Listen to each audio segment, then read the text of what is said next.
In this lecture, we're going to look a little more at Type 1 authentication, which is also known as something you know or a knowledge factor. For the identification, I said I'm Thor, then I use my knowledge space factor, that could be my password. Since I know the password that Thor has, I must be Thor.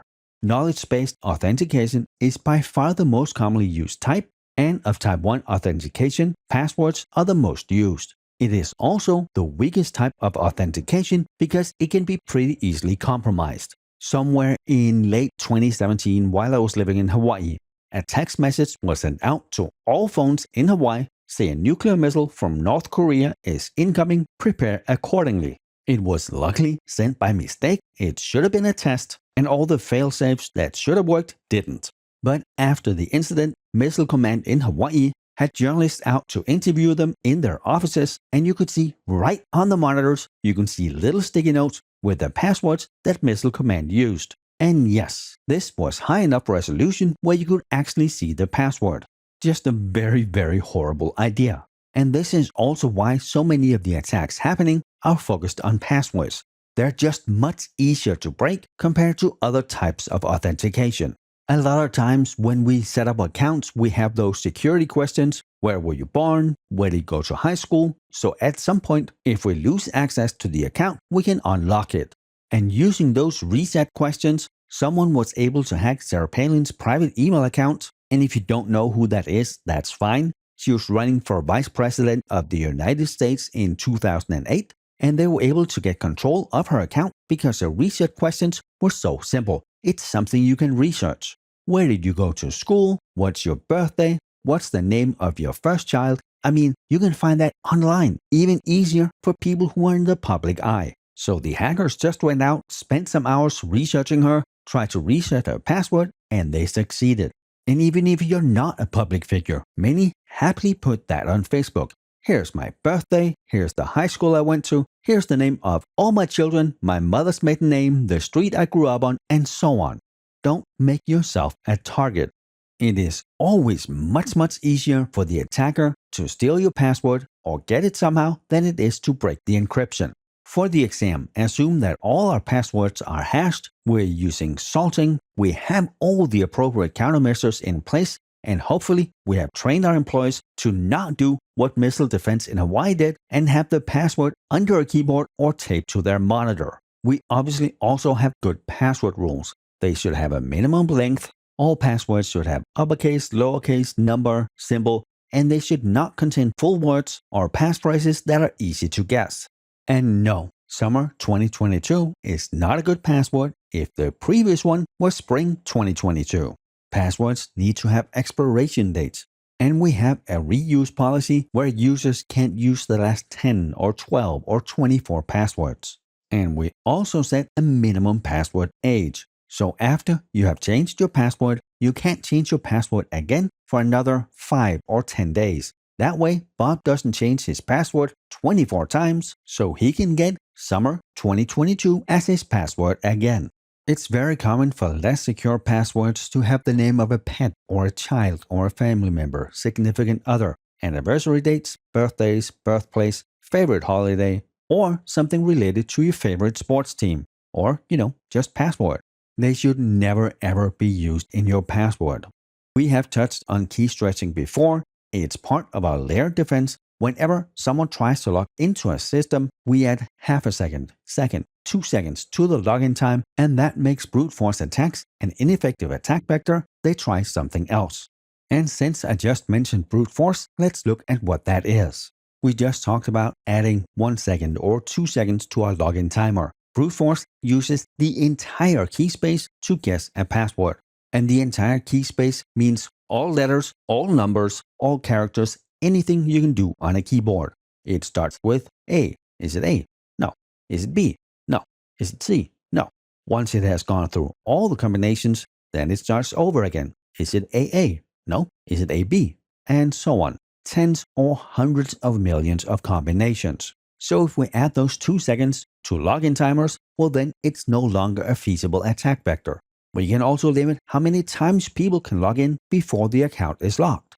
Given enough time, any password will be broken, but if it takes 300 or 500 years, does it really matter?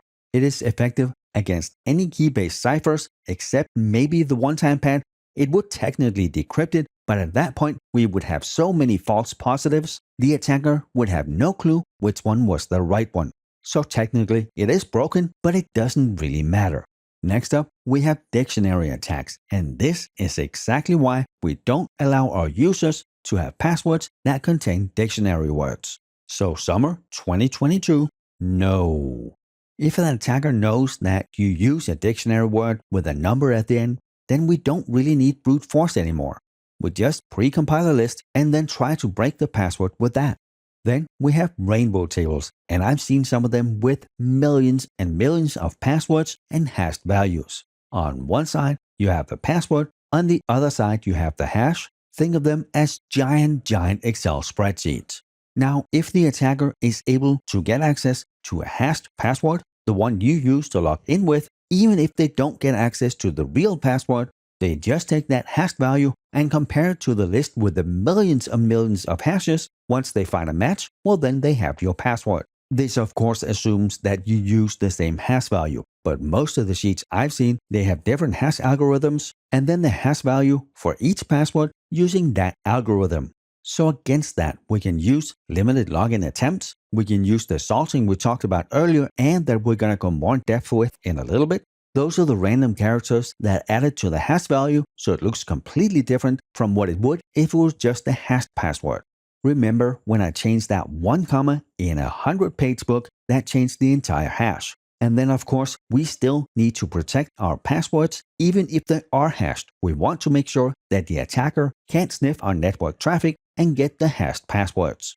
Next up, we have keyloggers, and they're used to, well, log your keystrokes. Every single thing you do on your keyboard is recorded, and that can either be a hardware or a software keylogger. A hardware keylogger is obviously in most cases much more difficult to get in place because you need physical access to whatever device you want to attack. Many times they can look pretty inconspicuous. They can look like the dongle over here on the right. Many times though, I've seen them much smaller.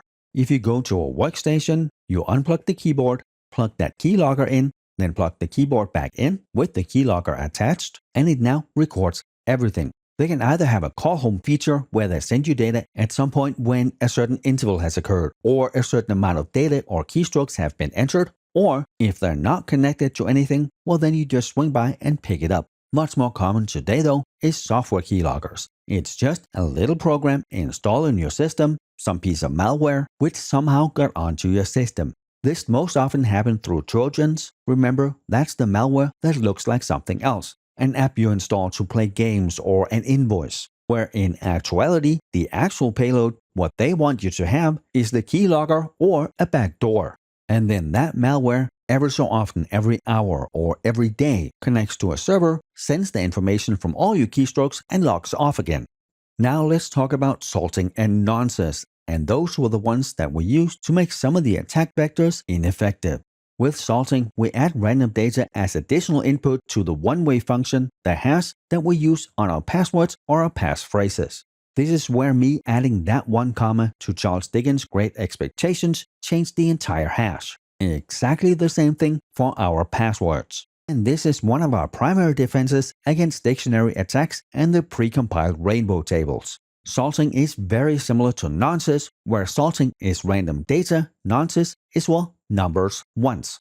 See how clever that name is? Number once. They only use numbers. So here we add a number, or really a certain random number, to our authentication protocols, and that then ensures that the attacker can use what they capture in replay attacks. We can also use nonces as an initialization vector in our cryptographic hash functions.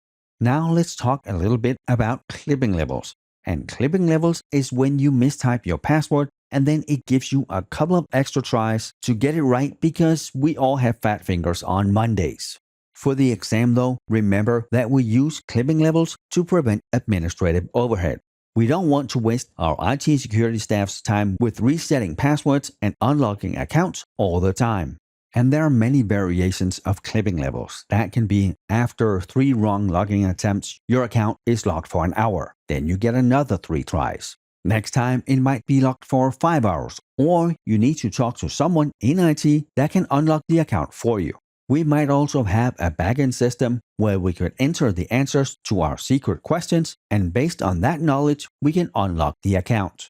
But this is what we talked about earlier. There is so much information about you in the public domain that it is possible to find that information with a little bit of searching. So if we implement something like this, it should at least only be within our own organization and maybe contact the users when they try to use it. I mean, I have been the guy that got the call from the same person 2, 3, 4 times every week because they forgot their password. And yes, those are the same people that write it on a post-it note. In that case, I'm not really sure what the right answer is. Alright, back to the lecture. So to authenticate against the system and to make sure that it happens fast enough, in most cases, we would have hashed values of the passwords stored on the authentication server. Let's pretend that we didn't salt those passwords. Well then, if an attacker gets access to our passwords, they can use their rainbow tables and see if they can find a matching hash value for that password.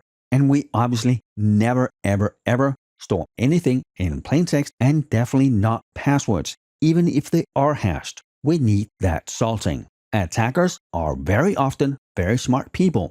They will find the weakest link in our chain and exploit that.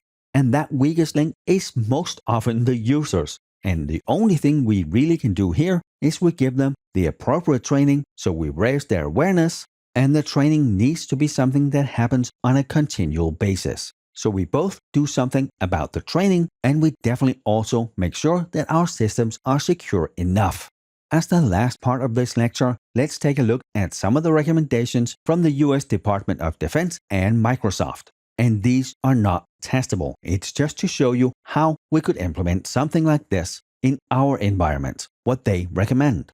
So the authentication server should remember your last 24 passwords. Passwords should not be more than 90 days old. At 90 days, it expires unless you renew it with a new password. Passwords should have a minimum age of 2 days. This is what prevents Bob from changing his password 24 times so he can get the old one back, the one he likes. Passwords should be at least 14 characters and meet complex requirements. This is the uppercase, lowercase, number, symbol. And then passwords should not use reversible encryption. Remember, hashing is a one-way function. It is not reversible, whereas symmetric and asymmetric encryption is. And with that, we are done with Type 1 authentication. I will see you in the next lecture where we cover Type 2.